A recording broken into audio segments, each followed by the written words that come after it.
In 1997, British sports car maker TVR set out to build the world's fastest road car. The result was Project 7/12, later known as the Cerbera Speed 12, and it became the car so powerful that its own creator refused to sell it. This wasn't marketing hype. It was a genuine engineering problem that would eventually help destroy the company. The Speed 12 started life with racing in mind. TVR owner Peter Wheeler wanted to dominate GT1 endurance racing at circuits like Le Mans. Engineer John Ravenscroft designed the engine using an unconventional solution. He took two of TVR's AJP6 straight-six engines and joined them together on a common crankshaft. The result was a 7.7-liter V12 with a steel block construction, unusual for supercars which typically used aluminum. This monster engine was estimated to produce 960 horsepower, though TVR officially claimed only 800 plus. The truth never came out because the Speed 12 broke the dyno during testing. The machine was rated for over 1,000 horsepower, but each cylinder bank alone produced 480 horsepower when tested separately. Designer Damien McTaggart created the distinctive styling with its chopped roof and letterbox windscreen. The bodywork was carbon fiber and Kevlar composite mounted to a tubular space frame chassis. The entire package weighed just 1,000 kilograms, the same as a first-generation Mazda Miata, but with nearly 10 times the power. Performance estimates suggested a top speed beyond 240 miles per hour, or 386 kilometers per hour, with 0 to 60 miles per hour in around 3.6 seconds. When the Speed 12 debuted at the 1996 Birmingham Motor Show, it caused a sensation. TVR built 3 prototypes and planned a limited production run. Then Peter Wheeler, an experienced racing driver himself, took one of the prototypes home for an evening test drive. He returned the next day and immediately canceled the entire project. His reasoning was simple and damning. The car was too powerful and too wild for the road.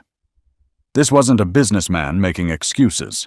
This was a racer who understood the limits of what could be safely sold to customers.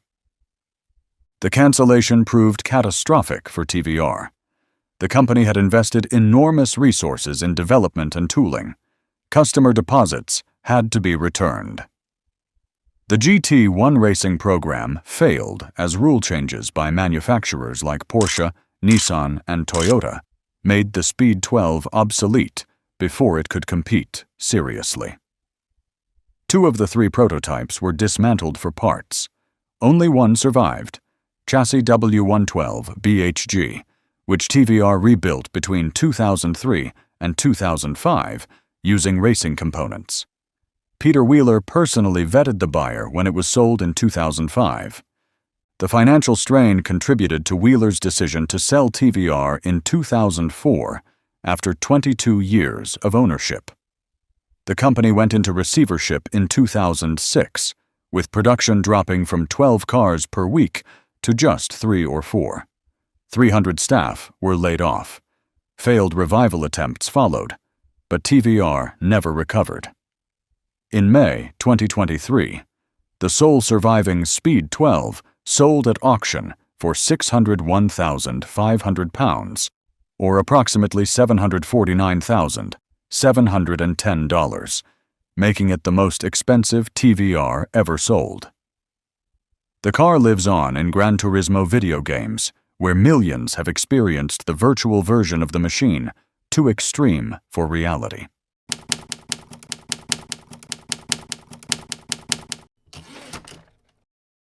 The Lamborghini Pregunta appeared at the 1998 Paris Motor Show, looking like it had just landed from a military airbase. Its matte dark gray paint matched the finish used on French Dassault. Rafale fighter jets. The wraparound canopy-style cockpit and vast air intakes reinforced the illusion. This wasn't styling homage. Designer Marc Deschamps had directly translated military aviation into automotive form, and the result cost $800,000 to develop yet never saw a single customer. The Pregunta, which means question in Spanish, was ordered by Chrysler during their ownership of Lamborghini in the early 1990s. French coach builder Carrosserie Huliez built it under the direction of Deschamps, who had previously worked at Bertoni and designed icons like the Renault 5 Turbo and the Lamborghini Halpa. The project faced delays as Lamborghini briefly passed from Chrysler to Indonesian firm Megatech before Audi AG acquired the company in 1998. The Pregunta debuted just 1 month after the Volkswagen Group takeover, making it the last concept car built before Lamborghini entered its modern corporate era. Under the fighter jet bodywork sat a modified Lamborghini Diablo chassis with a 5.7-liter, naturally aspirated V12 producing 530 horsepower. Unlike the all-wheel drive Diablo, the Pregunta used rear-wheel drive only, connected through a 5-speed manual with the traditional gated shifter. The carbon fiber body weighed 1,650 kilograms or 3,638 pounds. Performance figures showed 0 to 100 kilometers per hour in 3.9 seconds, equivalent to 0 to 62 miles per hour, with a top speed of 333 kilometers per hour or 207 miles per hour. The aviation theme extended throughout the interior. Azure blue Alcantara covered the seats, which featured integrated 4-point harnesses like fighter jet ejection seats. Fiber optic lighting ran through the cabin decades before it became common. The instrument cluster came from Formula One supplier Magneti Marelli with a full digital display. Most revolutionary were the side mirrors, or rather, the lack of them. Instead of traditional mirrors, cameras projected images onto a central screen. This technology wouldn't appear in production cars for another 2 decades. The Pregunta pioneered design language that Lamborghini would revisit years later. The Reventon and Veneno models both drew inspiration from military aircraft, but the Pregunta did it first. The removable polycarbonate roof panels, the distinctive side sculpturing to guide aerodynamics, and the integration of advanced electronics all pointed toward Lamborghini's future direction. Yet the car spent nearly 20 years hidden in a private collection after being sold in 2008. The timing of the Pregunta's debut worked against it. The corporate acquisition overshadowed the car's unveiling. New ownership under Audi brought refined German engineering to replace Italian chaos. The Pregunta represented everything Lamborghini was leaving behind: wild styling, impractical features, and untamed personality. Lamborghini certified the car in 2014, and it has been displayed at the Sant'Agata Museum since 2021. When it heads to auction with Broad Arrow at the Zoute Concours, estimates suggest it could fetch between €2.50 to 3.5 million euros, or approximately $2.70 to $3.7 million. Some experts believe it could reach $4 million. That represents a 400 to 500% appreciation from its development cost, proving that even forgotten concepts can become valuable pieces of automotive history. Yamaha entered Formula One as an engine supplier in 1989, providing power units to the Brabham team. By 1991, flush with success and abundant cash from Japan's bubble economy, Yamaha wanted to build something that would cement their image as a serious automotive player. The result was the OX99-11, a supercar that brought genuine Formula One technology to the road with tandem seating inspired by fighter jets. Only 3 were built before Japan's economic collapse killed the project, and one now carries a $1.3 million price tag. The OX99-11 project started with a German company in 1991, but unsatisfactory sketches and projected costs ended that partnership quickly. Yamaha handed the project to UK-based International Automotive Design, bringing in Robin Hurd, the former March designer, as a consultant. After 12 months, IAD finalized the first prototype in 1992. Budget disagreements led to the project being transferred to Ypsilon Technology. Yamaha's English subsidiary established for Formula One engine servicing. They were given 6 months to complete development, an impossible deadline that foreshadowed the project's doom.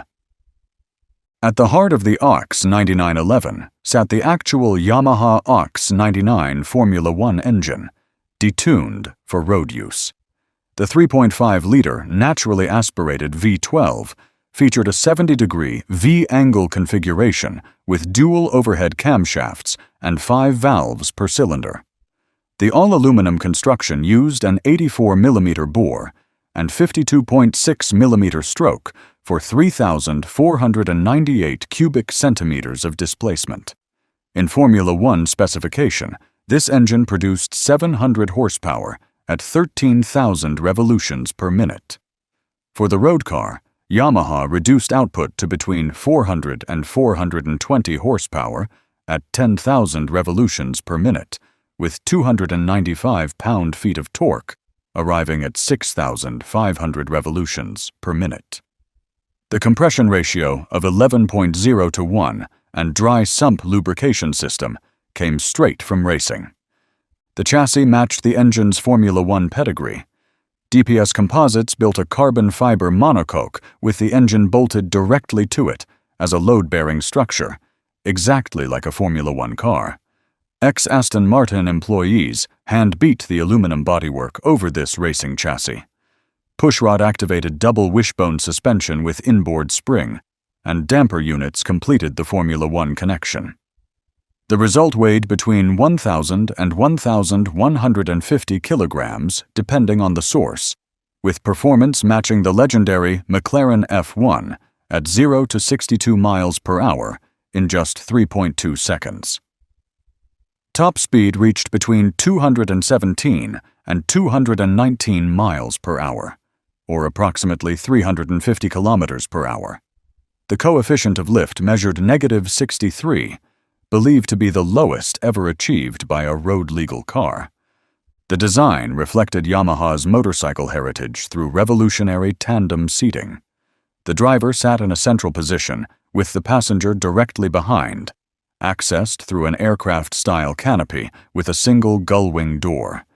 The interior featured exposed carbon fiber surfaces and fire-resistant black fabric upholstery. The dashboard focused on the center-mounted driver's seat, like a fighter jet cockpit. From the outside, the OX99-11 resembled a Group C endurance racer adapted for the road, with wonderfully curvaceous and swoopy shapes. A massive nose wing left a gaping front aperture under stacked headlights. The Formula One-style engine cooling scoop sat behind the cockpit, flanked by 2 huge side intakes for the radiators. The truncated tail featured 4 circular lights in an oval fascia, while Venturous underneath managed aerodynamics. The design was radically bubbly, almost devoid of straight lines. Yamaha built 3 prototypes with chassis numbers 001, 003, and 007 in red, black, and green, respectively. The planned retail price of $800,000 positioned it directly against the McLaren F1's $815,000 price tag. Then Japan's bubble economy burst by 1994. The early 1990s financial crisis hit Japan particularly hard, and the market for ultra-expensive supercars evaporated overnight. Initial building costs ran between $800,000 and $1 million per car, requiring 6 months for each prototype. Yamaha couldn't justify production with the customer base eliminated by economic recession. The project was terminated in early 1993, after just 6 months, with Ypsilon technology. One prototype now resides permanently at Yamaha Communication Plaza in Iwata, Shizuoka, Japan. 2 remain in private hands, and all 3 are regularly exercised at official Yamaha events in Japan. One has been offered for sale with a $1.3 million price tag, proving that rarity creates value even for cars that never reached production. The OX99-11 influenced modern Formula One-inspired road cars like the Aston Martin Valkyrie and Mercedes-AMG 1, but by the time those appeared, Few remembered the Yamaha that pioneered the concept 3 decades earlier.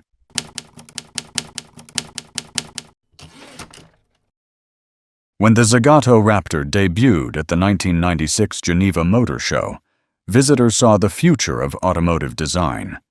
This was one of the first cars designed entirely through digital CAD/CAM processes, with no physical scale models required. The forward-tilting fighter jet canopy, the carbon fiber bodywork, and the supercharged Lamborghini V12 producing 620 horsepower combined to create something extraordinary. 550 people expressed interest in buying one. The car won Best Concept at the show. Then corporate politics ensured only one would ever exist. The Raptor was initiated by Alain Wicki as a bridge between the Lamborghini Diablo and the upcoming Canto model. Chief designer Nori Harada led the team at Zagato through a development process that took under 4 months from conception to working prototype. The revolutionary timeline was possible because of Zagato's pioneering use of computer-aided design and manufacturing. Every curve, every surface, every component existed first in the digital realm before any metal was cut. The name Raptor came after someone saw Jurassic Park and suggested it was perfect for the car, a quick little devil with aggressive looks. At the mechanical heart sat the 5.7-liter V12 from the Lamborghini Diablo VT, producing 492 horsepower or 367 kilowatts in standard form. Zagato didn't leave it standard. A Z engineering compressor boosted output to 620 brake horsepower with 428 pound-feet of torque. The all-wheel drive system came from the Diablo VT, but the chassis was a brand-new tubular steel space frame with a wheelbase of 2,650 millimeters, 20 millimeters shorter than the Diablo. Predominantly carbon fiber composite panels covered the frame, resulting in a weight of 1,350 kilograms, or 2,976 pounds. That was nearly 300 kilograms, or 661 pounds, lighter than the Diablo VT it was based on. Performance figures showed 0 to 60 miles per hour in under 4 seconds, with a top speed over 200 miles per hour, or 322 kilometers per hour. The Raptor's most distinctive feature was its forward-tilting fighter jet-style canopy. The entire middle section pivoted forward with no conventional doors. Zagato incorporated their signature double-bubble roof design, but made it removable, allowing conversion from coupe to roadster. Side windows didn't open, reinforcing the fighter jet aesthetic. The body hinged at the rear like a Ferrari F40 for engine bay access. Inside, 2 seats with Alcantara upholstery sat in a very Spartan but functional layout. A 3-spoke Alcantara steering wheel without an airbag, a race car-like monochrome instrument cluster, and an open-gate gear lever completed the racing focus. Despite the stripped interior, air conditioning was standard. Independent double wishbones with coil-sprung 4-way electronically adjustable Coney dampers handled suspension duties. An uprated Alcon brake system replaced the standard Brembo setup. ABS and traction control were eliminated entirely for weight reduction, a decision that reinforced the Raptor's focus on pure driving experience over modern safety conveniences. The futuristic aesthetic somehow harked back to late 1960s and early 1970s concepts, creating a bridge between automotive eras. The 550 expressions of interest meant nothing when both Zagato and Lamborghini deemed production too much of a gamble. Lamborghini didn't want to upstage the upcoming Diablo successor. Zagato was simultaneously designing the Lamborghini Canto, which shared similar design cues. Lamborghini's ownership under Indonesian company Megatech meant inadequate funding for speculative projects. When Audi and Volkswagen purchased Lamborghini in 1998, the new owners took a clean slate approach, scrapping existing projects that didn't fit their vision. The Raptor fell victim to corporate transitions during Lamborghini's most turbulent period. The sole Geneva show car remained the only example ever built. It sold at a Geneva auction in 2000 for £144,000, or approximately $216,000. Recent auction results from RM Sotheby's show it sold for over $1 million, a significant appreciation reflecting its rarity and historical importance as a digital design pioneer. Standard Diablos sell for over $300,000, while SE30 models reach $500,000. But the one-off Raptor commands far more. It represents the convergence of Lamborghini engineering and Zagato design, a technological breakthrough that changed how cars would be created, and a reminder that brilliant engineering and beautiful design can't always overcome corporate reality.